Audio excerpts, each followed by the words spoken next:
Welcome to the TMRN Time Monk Radio Network. I'm Jules, and today is Friday, the 17th of June 2011. May the road we choose be the right road today. And tonight we have financial analyst and dedicated author Bix Weir.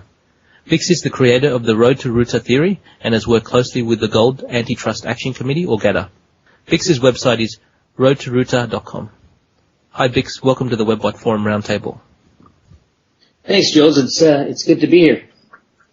Well, it's good to have you here.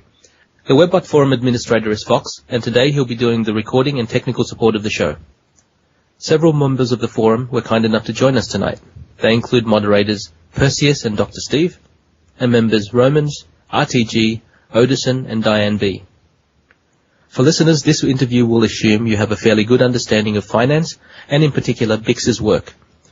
Though we will ask him to expand on his Road to Ruta theory, you may find many of his interviews on the SGT show, which can be found on YouTube, and many of his many articles at roadtoruta.com. This interview will be available on YouTube for free on the WebBot Forum channel and at the website webbotforum.com. Bix, ready for the interview, sir? I sure am. For our first question tonight, we turn to Romans. Hi, Bix. Welcome to the forum, and we look forward to this interview tremendously, and it's really an honor to speak with you. First of all, the Road to Ruta theory postulates that there's a group of people in the United States as well as around the world that are working to remove and destroy the financial banking powers that have secretly controlled all the aspects of our lives for hundreds of years and involved rigging markets with computer programs. Bix, can you tell the listeners a little more specific info on your theory? Yeah, sure. First of all, thanks for having me on, and thanks for the question. The Road to Ruta theory has grown out of 10 years of researching the manipulation of gold and silver that's been going on for all these years. Now it's very visible and very obvious, but back in 2000 it wasn't as obvious to a lot of people. And the way I came about discovering this theory that there are people working behind the scenes to remove the banking powers that have controlled us for so long is through a Federal Reserve Boston publication called The Road to Ruta and another publication called Wishes and Rainbows. And these were children's comic books, educational comic books that were written to teach children about the laws of scarcity, as well as have some background behind the reasoning to have a gold-backed system versus an unbacked fiat monetary system. And when I came across these comic books, it was very odd. They were very cryptic, very unusual. There were passages in these comics that would make no sense unless you really understood what was going on behind the scenes with the monetary system. And it all comes back to a economic theory back in the 1960s called On the Road to the Golden Age. And it's a Nobel Prize winning theory, and the theory was that in order to go from an unbacked monetary system to a gold-backed system, the best way to go about that would be to run the unbacked fiat system as long as you could, sucking up all the benefits of unbacked money, such as building houses, building infrastructure, building your army, spending all this money to suck out all the benefits, and then at the end, basically walk away. And since the 1960s and early 70s, that's basically what the United States has been doing. They talk about debt ceilings, they'll talk about, tightening their belt. But if you look at what has happened since we went off the gold standard in 1971, the U.S. has been printing money faster and faster year by year, and the ultimate goal is to completely destroy the U.S. dollar, walk away from the debt, and then you have the physical assets that you've built in your country and you built your military. And that's kind of the idea behind what they were trying to do. Now, to do that, it took a lot of behind the scenes market rigging and the introduction of computers into markets back in the early 70s. And that's where Alan Greenspan came in, being that he was one of the first computer experts in the 1960s. He actually blamed himself for the Y2K problem when there weren't enough. They only did 2 digits for the year instead of 4.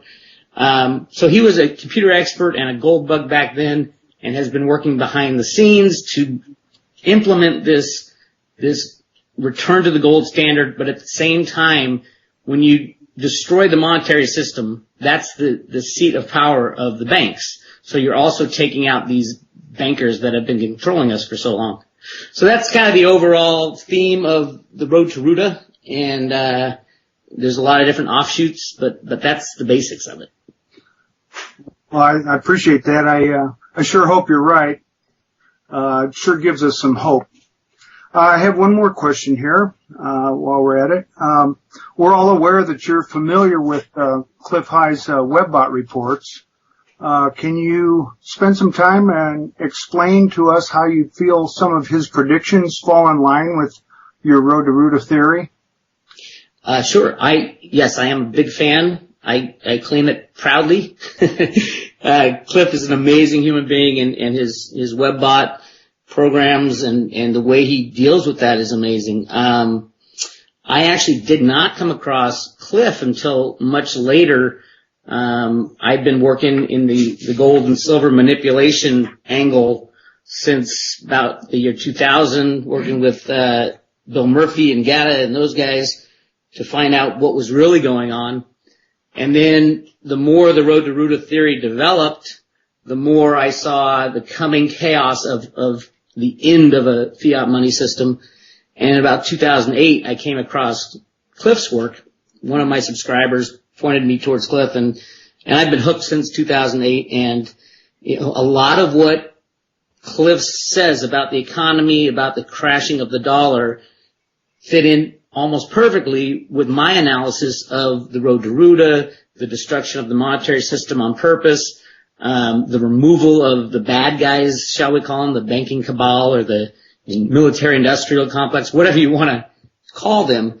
But as far as Cliff's work, it gets closer and closer to exactly what I've been predicting for the last 4 or 5 years, that there will be a total destruction of the fiat monetary system. It will be chaotic.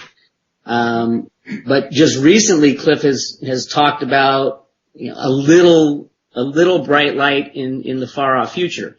Now, my theory is a stronger bright light, in that we will remove all debt from the world in the electronic form, in the paper form, all debt. It'll be a debt jubilee, basically, with the crashing of the banks and the implosion of the derivative market, which will be a good thing. Most people are in debt right now, be it a home or a credit card or a state, local government, countries. The crashing of the banking system will erase all debt. Now, when you erase all debt, you're also erasing all the electronic and paper assets as well. And electronic assets they haven't been around that long. Basically, since the 80s, we've believed that electronic blips count as money.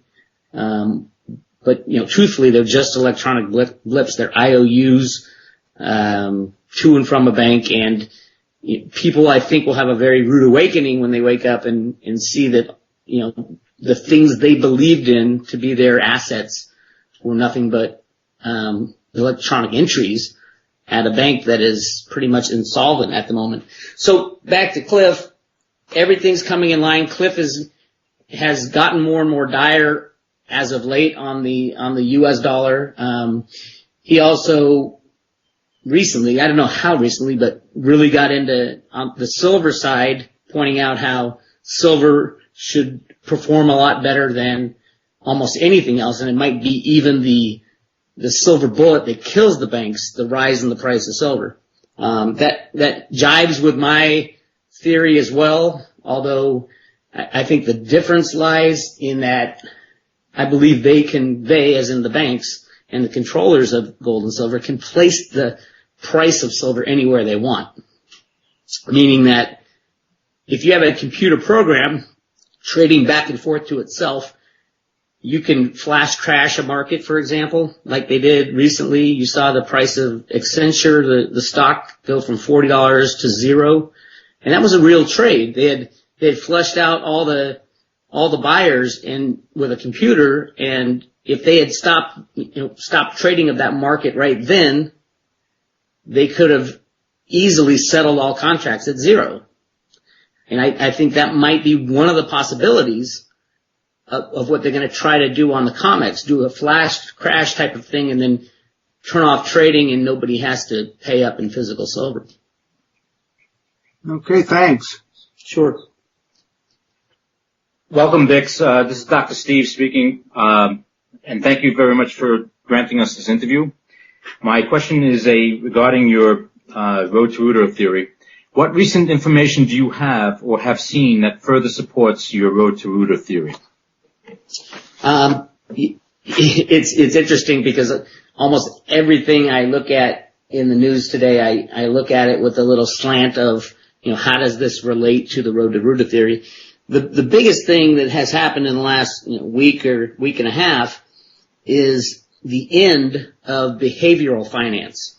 And what I mean by that is behavioral finance is this theory that if you pretend that a market is strong and you tell your nation that, hey, everything's fine, that people will go out and spend and it'll thus make it fine.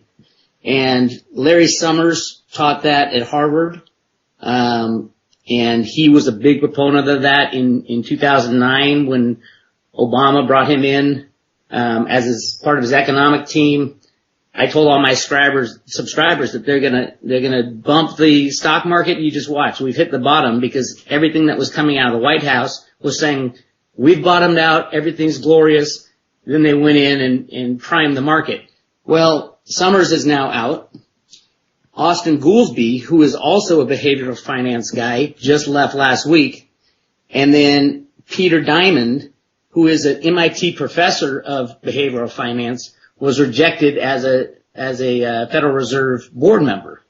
So what I'm seeing out of Washington now is the end of I'm going to pump the market and pretend everything's good. I think now they're removing these people so that the collapse can go forward. So it should be a very interesting summer. Absolutely.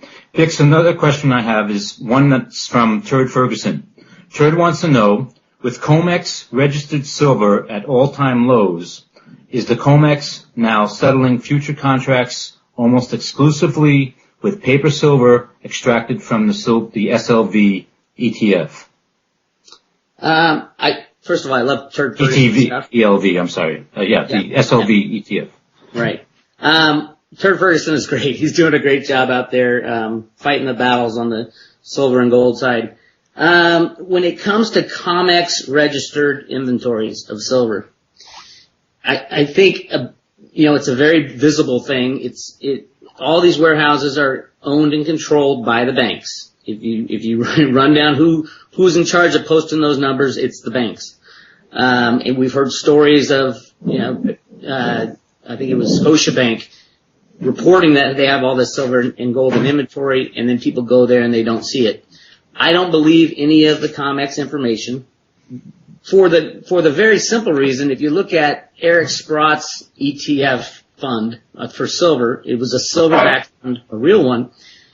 He went into the COMEX and tried to get about 15 million ounces. He already had